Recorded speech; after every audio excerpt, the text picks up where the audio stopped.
नमस्कार, मी प्राध्यापक डॉक्टर सतीश कदम. गाळीव इतिहासमध्ये आपले स्वागत आहे. आजचा आपला विषय आहे शिवराज्याभिषेक आणि गागाभट्ट. शिवराज्याभिषेकाला गागाभट्टच का आणले गेले?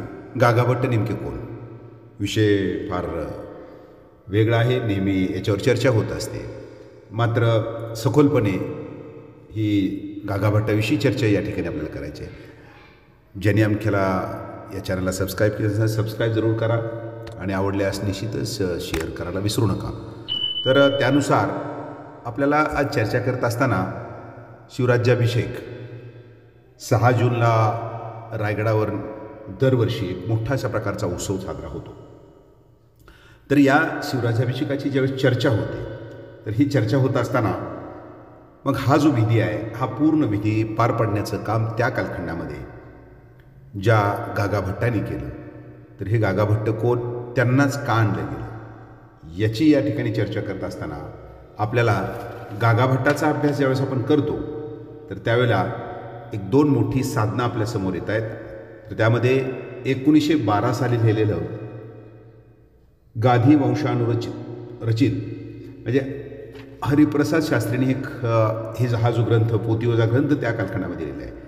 गाधी वंश म्हणजे हा खऱ्या अर्थानं हे जे गागाभट्ट घराणं आहे हे पैठणचं ऋग्वेदी ब्राह्मण विश्वामित्र त्यांचं गोत्र आहे आणि या घराण्याला गाधी वंश म्हणजे यांचा मूळ पुरुष किंवा मूळ जो वंश असेल गाधी वंश असं त्या ठिकाणी म्हटलं जातं.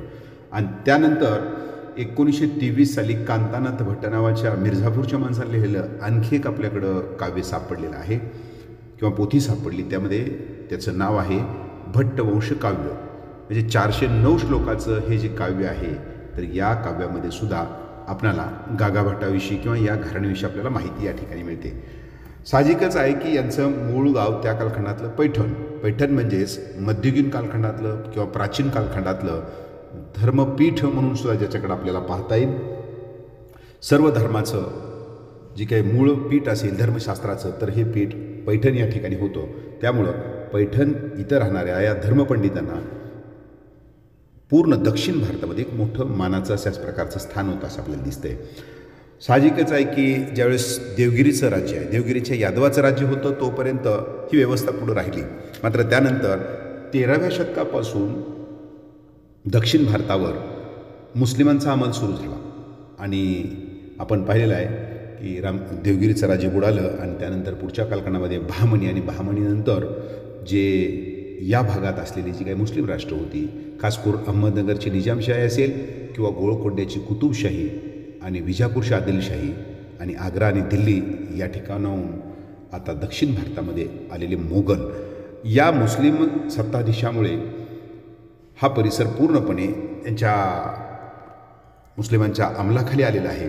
आणि अशा वेळेला आपण पाहिलं 1645 साली छत्रपती शिवाजी महाराजांनी स्वराज्याची दिशा स्वराज्याचं स्वप्न त्या ठिकाणी सत्यात उतरण्याकरता प्रयत्न सुरू केले आणि पाहता पाहता छत्रपती शिवाजी महाराज 1645ला सुरू केलेलं हे जे काही आपला जो काही कार्यक्रम असेल स्वराज्याची काही तो घोडदौड असेल ही स्वराज्याची घोडदौड वाढत 30 वर्ष झाली. म्हणजे आता आपण पाहिलं की 1677-71चा कालखंड आलेला आहे. मग शिवाजी महाराज नेमके कोण हा प्रश्न ज्यावेळेस त्या कालखंडामध्ये उपस्थित झाला की शिवाजी महाराज म्हणजेच बाकीचे जे काही इतर सरदार मंडळी आहेत त्यांच्याप्रमाणेच जे आदिलशाही निजामशाहीमध्ये जे कारभार करताय समजा तर त्या लोकांना जो मान आहे सन्मान आहे मोर्चल जी काय असेल किंवा गाद्या गिरद्या किंवा त्यानंतर त्यांचा जो मान होता पालखीचा मान असेल कदाचित तर तशाच प्रकारे महाराजांना सुद्धा तेच आहे. मग महाराज इतर सरदार मंडळीपेक्षा जे काही इथं या ठिकाणी महाराष्ट्रामध्ये त्या कालखंडातले जी काही मोठी सरदार मंडळी होती तर त्यांच्याप्रमाणेच यांचा मान आहे. म्हणून ही स्वराज्याची किंवा या राज्याभिषेकाची संकल्पना पुढे आलेली आहे. याच्यापेक्षा वेगळं काहीतरी आपल्याकडे छत्र असलं पाहिजे. आपली जी काही सर्वसामान्यांना त्या ठिकाणी असणारं या राजे म्हणून किंवा छत्रपती म्हणून आता आपल्याकडं काहीतरी अधिष्ठान असावं. कारण महाराज आता गडकोट किल्ल्याचे जलदुर्गाचे सहस्रविधी सेनादलाचे आता स्वामी झालेले आहेत. मग हे स्वामी होत असताना विशिष्ट अशा प्रकारचं एक अधिष्ठान असावं आणि म्हणून राज्याभिषेकाचा त्या ठिकाणी घाट म्हणता येईल आपल्याला किंवा नियोजन करण्याचं ठरलं. साहजिकच आहे आता एक कसं करावं, काय करावं, हा भाग इथं महत्त्वाचा होता. कारण का की मगाशी सांगितल्यासारखं 13व्या शतकापासून म्हणजे 1297-98ला गेलेली 1312 साली गेलेली जी सत्ता आहे, जो देवगिरीचे यादवाची सत्ता गेली आणि म्हणजे साधारणतः 13वे शतक ते आता शिवरायांचं 1670 म्हणजे 350 वर्ष झालं. आपण आता विसरून गेलो की एखादा क्षत्रियसुद्धा इथं, हिंदू क्षत्रिय राजा इथं राजा होऊ शकतो, त्याचा राज्याभिषेक होऊ शकतो आणि तो कसा करायचा. 350 वर्षाचा कालावधी गेलेला होता. त्यामुळं आपला एक प्रकारचा मनामध्ये गोंधळ होता आणि त्यावेळेला सर्वानुमते जे नाव पुढे इथं आलं होतं तर ते आहे गागाभट्टांचं नाव. तर गागाभट्टाच्या घराण्याविषयी माहिती घेत असताना मगाशी सांगितल्यासारखं की भट्टकाव्यवंश नावाचं जे काही एक त्यांच्याविषयी माहिती असणारं काव्य जे होतं तर ते काव्य आपल्याला त्याच्या आधारे या घराण्याचा शोध घेता येतो. आणि हेच घराणे का असा ज्यावेळेस आपण आढावा घेतो तर त्या कालखंडातलं एक धर्मपारंगत अशा प्रकारचं घराणं म्हणून सुद्धा याच्याकडे आपल्याला पाहता येईल. म्हणजे मीमांसा किंवा धर्मशास्त्र यावर या घराण्याची पकड त्या ठिकाणी होती.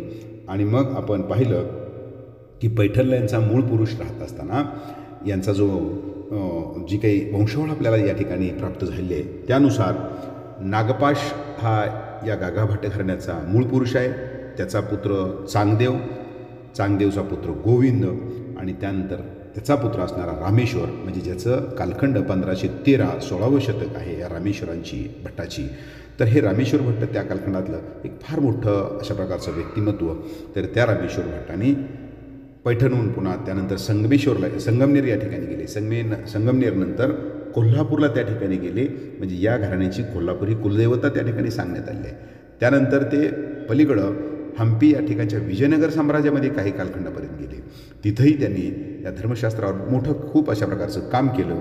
त्यानंतर ते द्वारकेला दर्शनाकरता गेले आणि द्वारकेहून पुन्हा एकदा पैठणला आले. आणि पैठणला येऊन त्यांना लक्षात आलं की या ठिकाणी दुष्काळग्रस्त परिस्थिती आहे म्हणून पुन्हा एकदा ते काशी या ठिकाणी जाऊन स्थिरावलेले आहेत. म्हणजेच हे घराणं काशीला स्थिर झालं. तर याच रामेश्वर भट्टाला नारायण, श्रीधर आणि माधव नावाचे 3 पुत्र होते. तर हा जो थोरला नारायण आहे, नारायण भट्ट जे आहेत रामेश्वरांचे, तर हे वडिलाप्रमाणेच अतिशय धर्मशास्त्रामध्ये अतिशय पारंगत अशा प्रकारचा हा माणूस. अकबराचा राजा तोडरमल हा ह्याचा मित्र, समकालीन आहेत ते. ज्या तोडरमलचं जर आपण अकबराचा नवरत्न दरबार पाहिला तर त्यामध्ये तोडरमलची ख्याती त्या ठिकाणी होती. तर ह्याचा हा जवळचा मित्र आहे धर्मशास्त्रानुसार. एवढंच नाही तर नारायण भट्टांना जगद्गुरू नावाची पदवी त्या ठिकाणी होती. आणि त्याचबरोबर हे काशी विश्वेश्वराचं जे मंदिर होतं म्हणजे औरंगजेबाच्या घटनेच्या अगोदरचं हे कथा आहे. तर त्यावेळेला याचीसुद्धा बरीच व्यवस्था या नारायण भट्टांनी लावली असं त्या ठिकाणी म्हटलं जातं. नारायण भट्टाचे पुत्र रामकृष्ण आणि रामकृष्णाचे पुत्र दिवाकर भट्ट किंवा दिनकर भट्ट आणि दिनकर भट्टाचाच मुलगा म्हणजेच असणारा विश्वेश्वर भट्ट, ज्या विश्वेश्वर भट्टाला आपले वडील लाडाने गागाभट्ट म्हणायचे. त्यामुळं या विश्वेश्वर भट्टाचं नाव गागाभट्ट या ठिकाणी पडलं असं आपल्याला या ठिकाणी दिसतंय. तर या गागाभट्टाचा पर्यंत ज्यावेळेस आपण आढावा घेतो तर त्यावेळेला आपल्याला असं म्हणता येईल की प्रत्येकाचं सांगायचं झालं तर प्रत्येकाची त्या कालखंडातलं त्यांचं जे काही धर्मशास्त्रावरलं काम अगाध अशा प्रकारचं काम आहे. आपण पाहू शकतो की जवळपास आता ही 1670ची घटना 70ची घटना या ठिकाणी पाहायला लागलो. म्हणजे राज्याभिषेकला हालचाली सुरुवात झाल्या 1670-71 नंतर हालचालीला सुरुवात झाली होती. काहीतरी आपल्याला करायचं आहे. रायगडाची बांधणीला आता व्हायला सुरुवात झाली होती दुसऱ्या स्वारीनंतर. तर त्यावेळेला या भट्ट घराण्याच्या नावावर जवळपास 65 त्या कालखंडातले गाजलेले ग्रंथ होते. म्हणजे 65 ग्रंथाची निर्मिती या असणाऱ्या भट्ट घराण्याने केली होती. यावरून यांचं जे ज्ञान असेल किती गाजलेलं होतं हे आपल्याला त्या ठिकाणी दिसतंय. साहजिकच आहे हे जे काही गागाभट्ट होते तर गागाभट्टांनी सुद्धा तशाच प्रकारे म्हणजे धर्मशास्त्रावर आधारित ज्या ग्रंथाची निर्मिती केली होती तर त्यामध्ये मीमांसा आणि धर्मशास्त्र हा त्यांचा मूळ गाभा आहे. तर तिथं त्यानुसार त्यांनी मीमांसा पुष्पांजली, भाटचिंतामणी, दिनकरोद्यात, कायस्थ धर्मदीप, सुज्ञान दुर्गादय, शिवार्कोदय, शिवराज प्रशस्ती यासारखे ग्रंथ त्या कालखंडामध्ये लिहिले.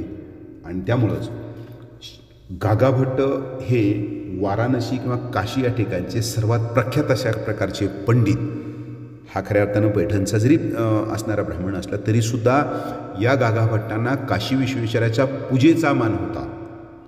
हिंदू संप्रदायामध्ये, हिंदू धर्मामध्ये काशी म्हटल्यानंतर हे अंतिम ज्याला आपण धर्मस्थळ म्हणता येईल आणि तिथल्या पूजेचा मान साहजिकच आहे. धार्मिक अधिष्ठानाचा सुद्धा मान यांना होता. म्हणजेच त्या कालखंडातलं सर्वात ज्याला प्रख्यात पंडित अशा प्रकारचं व्यक्तिमत्व म्हणून सुद्धा या गागाभट्टाकडे आपण पाहू शकतोय. आणि मग ज्यावेळेला महाराजांचा रायगड बांधून पूर्ण झाला, आता राज्याभिषेकाची चर्चा सुरू झाली 1672च्या आसपास. तर त्यावेळेला ज्या बखरीने आपल्याला सभासद असेल, चिटणीस असेल, शेडगावकर बकर असेल, या बखरीमध्ये आलेलं वर्णन असेल की काही बकरी सांगतायत की आता महाराजांनी शोध घ्यायला सुरुवात केली की हा विधी कसा करायचा. मग असे सांगितलं की 350 वर्षे झालेत. आता माणूस सर्व काही आपण पाहतो की आपल्या एकाच पिढीमध्ये विसरून जातो. आपलं कुलदैवत काय, बाकीच्या गोष्टी काय. आता ही 350 वर्षामध्ये तर आपलं पूर्णपणे जे धार्मिक अधिष्ठान किंवा आता राजा, त्याची जी काही प्रथा, परंपरा, या सर्व गोष्टी आपल्या आता पडद्याआड गेल्या होत्या. आणि म्हणून ज्यावेळेस ही चर्चा सुरू झाली की नेमका आता विधी कसा करायचा, तर त्यावेळेला काही बकरीने सांगितलेलं आहे की राजाची कीर्ती ऐकून स्वतः गागाभट्ट त्यांना भेटायला गेले आहेत. आता हे जे गागाभट्ट, त्यावेळेस त्यांना जे वेदमूर्ती गागाभट्ट वाराणसीकर म्हटलं जातं. तर छत्रपती शिवाजी महाराज आणि गागाभट्ट यांचे संबंध फक्त या राज्याभिषेकापुरते मर्यादित नव्हते. तर याचा अर्थ असा होतो की गागाभट्ट हे वारंवार इकडं दक्षिणेमध्ये येत आहेत. पैठण असेल किंवा बाकीच्या ठिकाणी ते येत आहेत, नाशिकला तिथे येत आहेत, कोल्हापूर भागामध्ये ते येत आहेत. म्हणजे ते त्यांचं वास्तव्य किंवा येणं जाणं, जरी ते काशीला असले तरी येणं जाणं चालूच होतं. त्याचबरोबर त्यांचा शब्द त्या कालखंडामध्ये प्रमाण मानला जायचा. कारण का की ते एक प्रकारचं प्रख्यात पंडित, त्याच्यामध्ये ज्याला आपण आज म्हणतो मास्टर की मिळवणे म्हणतो, तर त्यांचा तसा प्रकारचा मोठा सन्मान त्यांना होता. त्यामुळं महाराजांची त्यांचीसुद्धा अगोदरचा परिचय आहे किंवा अगोदर त्यांच्याविषयी माहिती असं आपल्याला दिसतं आहे. त्याची 2 उदाहरणं जर आपण पाहिली तर 2 उदाहरणामध्ये आपण घेऊ शकतोय की गागाभट्टांना कोकणामध्ये काही धार्मिक वाद निर्माण झाले होते. शेंडे आणि गोळक, तर यांच्यामध्ये ज्यावेळेस वाद निर्माण झाले तर त्या ग्रामणी निर्णयामध्ये महाराजांनी त्यांना तशा प्रकारचा आदेश दिला होता की याच्यामध्ये आपण लक्ष घालावं. साहजिकच आहे की 1664 साली जे त्या ठिकाणचे राहणारे शेनवी जमातीमध्ये आपापसात जे वादविवाद निर्माण झाले धार्मिक ह्याच्यावरून, तर त्यावेळेला 1664 साली गागाभट्टांनी कोकणातल्या राजापूर या ठिकाणी जाऊन एक धर्मसभा घेतलेली होती. साहजिकच आहे की याचा अर्थ असा होतो की 1664 म्हणजे बरोबर 10 वर्ष अगोदर महाराजांचा आणि गागाभट्टांचा परिचय आहे. पहिल्यांदा गागाभट्ट आलेले नाहीत. म्हणजे गागाभट्टाचं ज्ञान किंवा गागाभट्टांची महती महाराजांनाही माहीत आहे किंवा महाराजांची महती गागाभट्टांना सुद्धा माहिती आहे असं आपल्याला या ठिकाणी दिसतंय. म्हणजे तशाच रीतीने एकंदर पुन्हा 1669ला सुद्धा काहीच प्रभू जातीबद्दल सुद्धा तशाच प्रकारचा एक निर्णय त्यांच्याकडे आलेला होता. म्हणजेच याचा अर्थ असा होतो की गागाभट्टांचं जे काही धार्मिक कार्य होतं त्यावेळेला न्यायनिवाडे वगैरे हे धर्मसत्येवर आधारित न्यायनिवाडे दिले जायचे. आणि म्हणून गागाभट्टांची आणि त्यांची अगोदर भेट झाली होती. आणि म्हणूनच ज्यावेळेस त्यांनी गागाभट्टांनी शेनवी जातीचा निर्णय घेत असताना 1664 साली जी शिवप्रशस्ती त्या ठिकाणी तयार केली होती, तर त्या शिवप्रशस्तीमध्ये सुद्धा गागाभट्टांनी शहाजी महाराजांचा व शिवरायांचा गौरवपूर्वक उल्लेख त्या ठिकाणी केला आहे. आणि कदाचित म्हटलं जातं की ज्यावेळेस छत्रपती शिवाजी महाराज आग्र्याहून परत येत असताना आपण पाहिले आग्र्याच्या कैदेतून निसटले आणि आग्र्याच्या कैदेतून निसटल्यानंतर छत्रपती शिवाजी महाराज मथुरा किंवा त्यानंतर असणारे काशीला गेले. तर याही ठिकाणी दोघांची निश्चितच भेट झाली असावी असं आपल्याला या ठिकाणी म्हणता येईल. आणि मग ज्यावेळेस आपण आता पाहिलं की राज्याभिषेकाची लगबग सुरू झाली. लगबग सुरू झाल्यानंतर ते स्वतः 1672-73मध्ये स्वतः या महाराष्ट्रामध्ये आले होते, मराठी मुलकात आले. रायगडला जाऊन सन्मानपूर्वक म्हणजे ज्यावेळेस त्यांना आमंत्रण गेलं महाराजांना भेटण्याचं, तर ते भेटायला त्या ठिकाणी गेले. आणि गेल्यानंतर हा विधी कसा व्हावा याच्याकरता दोघांमध्ये चर्चा झालेली आपल्याला दिसते. त्याचं कारण असं आहे की ज्यावेळेस गागाभट्टांची भेट झाली आणि त्यानंतर हा राज्याभिषेक सोहळा कसा असावा याच्याकरता 1 वर्षभर खपून गागाभट्टांनी शिवराज्याभिषेक प्रयोग आणि तुला पुरुषदान विधी नावाचे 2 मोठे ग्रंथ लिहिले आहेत. शिवराज्याभिषेक प्रयोग नावाचा जो ग्रंथ असेल तर तो खऱ्या अर्थानं राज्याभिषेकाची संहिता आहे असं म्हटलं जातं. कुठला विधी कसा वगैरे याचं सर्व विश्लेषण या ग्रंथामध्ये केलं आहे. म्हणजे याचा अर्थ असा होतो की ही एक दिवसातली कथा नाही आहे, याच्या पाठीमागं ठरवलेलं होतं की आपल्याला काय करायचं आहे, विधी कसा प्रकारे करायचा आहे. तशामुळं ते राज्याभिषेक प्रयोग नावाचं जे काहीतरी हा ग्रंथ लिहिला, म्हणजेच राज्याभिषेकाच्या तयारीची एक प्रकारची त्यांनी संहिता तयार केली होती, हेही आपल्याला त्या ठिकाणी म्हणता येईल. आणि साहजिकच आहे त्यानुसार ज्यावेळेला म्हणजे राज्याभिषेकाची तयारी त्या ठिकाणी सुरुवात झाली, तर आपण नेहमी म्हणतो की राज्याभिषेक सोहळा जो आता साजरा करायचा आहे, तर तो राज्याभिषेक सोहळा साजरा करत असताना नेहमी आपल्यापुढे एक मुहूर्त येत असतो नेहमी की जो राज्याभिषेक सोहळा जो आहे, आपण इंग्लिश तारीख आता घेतली, इंग्रजी तारखेला घेतलेली आपण 6 जून 1674. तर मराठी महिन्यानुसार शालिवान शक 1596 आनंदनाम संवत्सर ज्येष्ठ शुद्ध त्रयोदशी. साहजिकच आहे की हा त्रयोदशीचा जो वार होता तर तो येतोय शनिवार पहाटे 5 वाजता आणि म्हणून आपण त्याला हे जो काही 6 जून घेतो इंग्रजी महिन्यानुसार, वास्तविक पाहता मराठी महिना अशा स्वरूपातला आहे. मात्र आपल्याला हे माहीत नाही की वास्तविक पाहता राज्याभिषेक एक दिवस झालेला नाही. राज्याभिषेक हा सलग 8 दिवस चालू होता. म्हणजे इंग्रजी तारीख जर काढायची म्हटलं तर 29 मेपासून 6 जूनपर्यंत हा सलग 8 दिवस हे विधी राज्याभिषेकाचे चालू होते. 6 जूनला खऱ्या अर्थानं राज्याभिषेक पूर्ण झालेला आहे, मात्र अगोदर 8 दिवस रोज वेगवेगळ्या प्रकारचे विधी केले गेले आणि याचं पौराहित्य जे असेल हे गागाभट्टांनी त्या ठिकाणी पार पाडलं असं आपल्याला या ठिकाणी दिसतंय. म्हणजेच हे गागाभट्ट त्या अर्थानं शिवरायांचं पौराहित्य एक मोठाशा प्रकारचा सन्मान या गागाभट्टांना मिळाला. मग गागाभट्टच का असा ज्यावेळेस आपण आढावा घेतो तर आपल्याला असं म्हणता येईल की गागाभट्टांना आणणं म्हणजेच त्यावेळेचा एक मोठाशा प्रकारचा सन्मान आहे. कारण का या संपूर्ण देशामध्ये हिंदू संप्रदायामध्ये गागाभट्ट हे सर्वात मोठं मान्यताप्रत अशा प्रकारचं व्यक्तिमत्व होतं आणि म्हणून महाराजांनी या गागाभट्टांना या ठिकाणी महाराष्ट्रामध्ये आणलं असं आपल्याला दिसतंय. आणि या घटनेमुळे गागाभट्टाचं नावसुद्धा म्हणजे आज अजरामर झालं असंही आपल्याला म्हणता येईल. आता काही बाबतीत जसं की त्याच्यावर टीका त्या ठिकाणी झालेली आपल्याला आढळून येते की गागाभट्टाने हे केलं, मात्र दोघांचा अगोदर परिचय होता हे आपल्या दृष्टीने महत्त्वाचं आहे. आज आपण एखादी घटना घडून गेल्यानंतर त्याला विश्लेषण घेत असताना आजच्या घटनेला आधारभूत धरून आपण त्याचं विश्लेषण करतो, मात्र त्या कालखंडामधली घटना घडलेली असते ती काळानुरूप झालेली असते. त्यामुळं असं गागाभट्टाने वेगळं काहीतरी केलं वगैरे वगैरे हा भाग इथं आपल्याला आढळून येत नाही. कारण का राज्याभिषेक सोहळ्याचं पौराहित्य केल्याबद्दल गागाभट्टांना 1 लाख रुपयाचं जी काही दानधर्म असेल किंवा जी दक्षिणा असेल तो 1 लाख रुपयाची दक्षिणा त्या ठिकाणी दिली आहे. एवढंच नाही तर रायगडावर जो पण आलेला आहे, स्त्री असेल पुरुष असेल, 1 रुपयापासून 3 रुपयेपर्यंत प्रत्येकालाच त्या ठिकाणी असणारी महाराजांनी जो दानविधी असेल तो दानविधी 7 जून ते 12 जून म्हणजे 1674ला ज्यावेळेस राज्याभिषेक झाला 6 जूनला, त्यानंतर 7 ते 12 जून म्हणजे 5 दिवस फक्त दानधर्म करत होते. तर प्रत्येकालाच त्या ठिकाणी दानधर्म त्या ठिकाणी दिलेला आहे. त्यामध्ये गागाभट्टांना दीक्षा दिली किंवा गागाभट्टांना त्या ठिकाणी दक्षिणा दिली हा भागही आपल्या दृष्टीनं जरी महत्त्वाचा वाटत असला तर त्यावेळेच्या काळानुरूप हा घटना होती आणि म्हणून गागाभट्ट का आले हा भाग इथे घेतला की यांचं पूर्वप्रचिती महाराजांना होती. त्या कालखंडातली सर्वात मोठा अशा प्रकारचा पंडित होता म्हणून त्यांना आणलं गेलं. साहजिकच आहे हे विचार आजच्या काळानुसार वेगळे असू शकतात मतं प्रत्येकाची. आपल्याला तरी पण काय वाटलं किंवा कसं वाटतंय किंवा याच्यावर आणखी मत असेल आपलं तर ते सुद्धा कमेंट बॉक्समध्ये त्या ठिकाणी जरूर न्या.